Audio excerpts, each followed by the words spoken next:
अस्सलाम वालेकुम दोस्तों, मैं हूं मोहम्मद आमिर इकबाल और आज की इस वीडियो के अंदर हम डिस्कस करेंगे कि यार केडी कीवर्ड डिफ़िकल्टी। आपने एक वेबसाइट बना ली है। हमारे बहुत सारे न्यू लोग जो ब्लॉगिंग के अंदर आना चाहते हैं और उनका एक प्रॉब्लम होता है, भाई वेबसाइट तो बना लेते हैं लेकिन रैंक नहीं होती। तो क्या है कि सारे प्रोसीजर जब हम समझ जाएंगे, अंडरस्टैंड कर जाएंगे कि यार चीज़ें वर्क किस तरीके से करती हैं, तो आपके लिए बहुत आसानी होगी वेबसाइट रैंक करने के लिए। और आपकी अर्निंग तभी स्टार्ट होगी जब आपकी वेबसाइट रैंक होगी और आपकी वेबसाइट पे ट्रैफिक आएगा। बहुत सारे डिफरेंट टूल्स हैं और बहुत सारे टूल्स एक्चुअली जब उनकी सेल की वजह ये थी, लोगों ने टूल्स बाय करने क्यों शुरू किए थे, कीवर्ड टूल्स की मैं बात कर रहा हूँ, कि उनसे उनको कीवर्ड डिफ़िकल्टी का पता चल जाता था कि यार इस कीवर्ड के ऊपर अगर मैं काम करूंगा तो वो वेबसाइट रैंक होगी या नहीं होगी। लेकिन बहुत सारे लोग वो कीवर्ड डिफ़िकल्टी भी देखते हैं, जिस तरीके से एचरफ हो गया, सेमरश हो गया, एमओजी हो गया, मोज की मैं बात कर रहा हूँ। ये मेन 3 टूल्स हैं।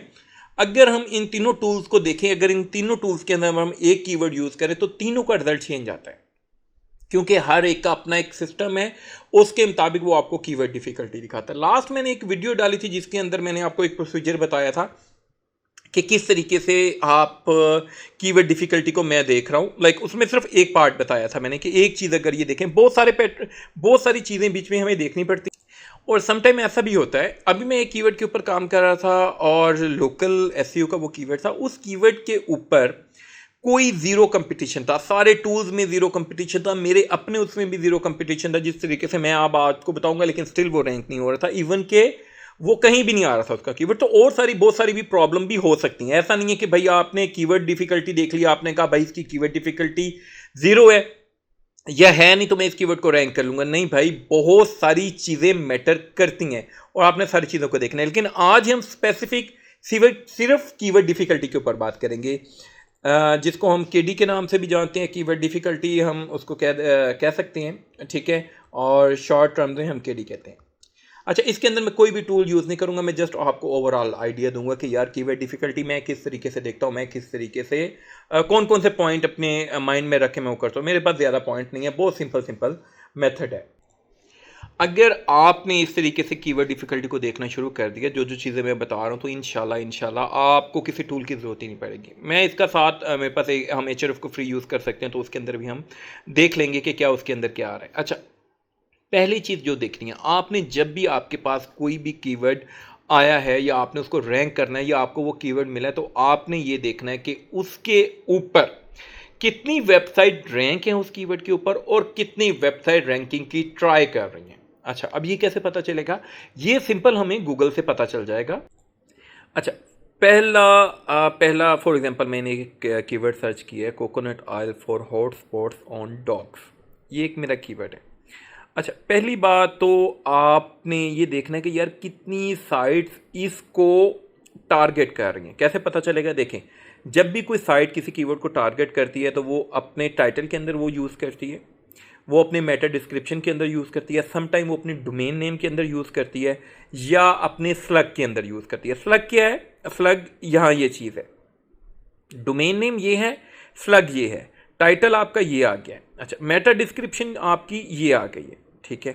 अच्छा, अगर तो स्टेट अवे सीधा सीधा पहली पहली जो चीज़ है कि ये कि आपने कोशिश करनी है कि आपने 2 वर्ड 3 वर्ड कीवर्ड की बजाय 3 4 वर्ड्स के ऊपर जाना है। अच्छा, एक टाइम था लोग सिर्फ 2 या 3 वर्ड कीवर्ड सर्च करते थे। अब बिलीव मी, लोग 10 10 वर्ड की सर्चेज भी करते हैं कि एग्जैक्ट हमारे पास वो रिजल्ट आ जाए। सर्च इंजन चेंज हो गया है, लोगों का माइंड चेंज हो गया है। हम खुद जब करते हैं कि हम पूरा एक लॉन्ग पूरा उसके अंदर सेंटेंस लिख देते हैं और उसके ऊपर जो भी रिजल्ट आता है हमारे सामने आ जाता है। तो पहली चीज़ आपने ये देखनी है कि यार इस कीवर्ड के ऊपर कितनी साइड रैंकिंग की ट्राई कर रही हैं। अच्छा, इसका जो दूसरा है, हम ऑल इन टाइटल भी देख सकते हैं। वो मेरी पिछली जैसी वीडियो के अंदर, मैं पहले अपनी वीडियोस के अंदर एक्सप्लेन किया कि ऑल इन टाइटल, लेकिन इसके अंदर मैं कोई भी टाइटल शाइटल नहीं, मैं टोटल ओवरऑल देख रहा हूँ कि यार यहाँ इन्होंने कितनी साइट्स इसको टारगेट करने की कोशिश कर रही हैं।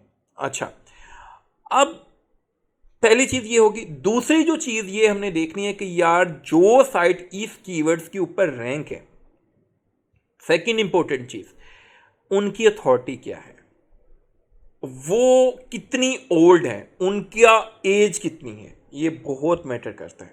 ठीक है, कि यानी कोई साइट 10 साल से है, कोई 12 साल से है, उनकी अथॉरिटी क्या है, वो पूरी एक, फॉर एग्जांपल अगर हम किसी हेल्थ के कीवर्ड के ऊपर काम कर रहे हैं तो यानी वो हेल्थ की साइट है, वो कितनी उसका ट्रस्ट है, कितने लोग उसको विजिट कर रहे हैं, कितनी उसके ऊपर ट्रैफिक है, कितनी उसके इंडेक्स पेजेस हैं, ये सारी चीज़ें मैटर करेंगी आपकी।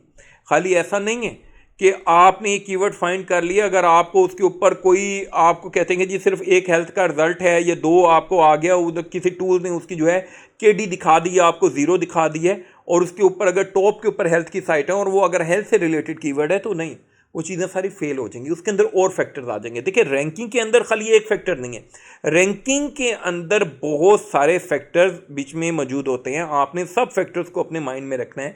कंटेंट की क्वालिटी भी मैटर करती है आपकी, लेकिन यहाँ हम सिर्फ डिस्कस कर रहे हैं कि यार हमने पहले, अगर फॉर एग्जांपल हमने शुरू ही करना है कंटेंट की क्वालिटी, तो बाद में पहले हमें ये तो पता चले कि हम ये तो अंदाज़ा लगा लें कि यार हम इस कीवर्ड पे काम कर पाएंगे या नहीं कर पाएंगे। आपने देखना है कि वो कीवर्ड के ऊपर जो साइट्स हैं, ठीक है ना, उनकी उनकी अथॉरिटी क्या है, उनकी एज कितनी है, ये बहुत ज़्यादा मैटर करता है। The quality of website that are ranking for the keyword, website with high authority and domain trust, like वही जब गूगल, बहुत पहले गूगल का एक पीआर होता था, जो अभी भी लाइक मैं तो समझता हूँ कि अभी भी वो सिस्टम है। लाइक पीआर, जिस तरीके से पेज रैंक, जिस तरीके से डोमेन अथॉरिटी हम बना रहे होते हैं, मोनोपली वाली, रियल वाली, कि इसका ट्रस्ट इतना है, इस डोमेन का ट्रस्ट इतना है, और इसकी अथॉरिटी इतनी है। तो जितनी ज़्यादा जिस वेबसाइट की अथॉरिटी अच्छी होगी, उतनी ही वो ज़्यादा वेबसाइट को, उस कीवर्ड को, अगर उसके ऊपर अथॉरिटी की वेबसाइट्स हैं तो उसको रैंक करना मुश्किल होगा उस कीवर्ड को। इसी वजह से मैंने आपको जो पिछली वीडियो के अंदर बताया था, मैंने आपको बताया था कि आप अगर वो कीवर्ड आप फाइंड करें जिसके ऊपर टॉप साइट्स जो हैं उनके अंदर आपको कोई 0 DA वाली या 2 DA वाली या 1 DA वाली साइट मिल जाती है, तो क्या होगा कि आपके लिए आसानी होगी उस साइट को, उस कीवर्ड को रैंक करने में। थर्ड चीज़, जो कंटेंट आपका टॉप के ऊपर रैंक है, फॉर एग्जांपल अगर मैं इस कीवर्ड के ऊपर दोबारा जाता हूँ, अपना मैं कीवर्ड देखता हूँ, तो अगर तो मेरा ये कीवर्ड का जो रिजल्ट है, जो मैं एक्सपेक्ट कर रहा हूँ, यानी इसके अगेंस्ट जो मुझे इंफॉर्मेशन चाहिए, वो अगर करेक्ट है इसके अंदर, यानी ये इन्होंने जो इंफॉर्मेशन ब्लॉग लिखा है, जो कंटेंट लिखा है, अगर तो उसकी क्वालिटी हाई है, then it's very difficult, then आपको आसान नहीं है। अच्छा, एक और मैं चीज़ ऐड कर दूं, आपको ट्रैफिक यहाँ यहाँ यहाँ ये 3 स्पॉट ही हैं, इसके बाद सेकंड पेज तो बहुत दूर होगी कहानी, 4, 5, 5th नंबर के ऊपर भी इतनी ट्रैफिक नहीं आती। आपको ट्रैफिक यहीं 1, 2, 3 के अंदर ही मिलनी है। अगर मिलनी है तो कोशिश सबसे ज़्यादा 70-80% जो ट्रैफिक है आपको इसके ऊपर ही मिलेगी, नंबर 1 के ऊपर।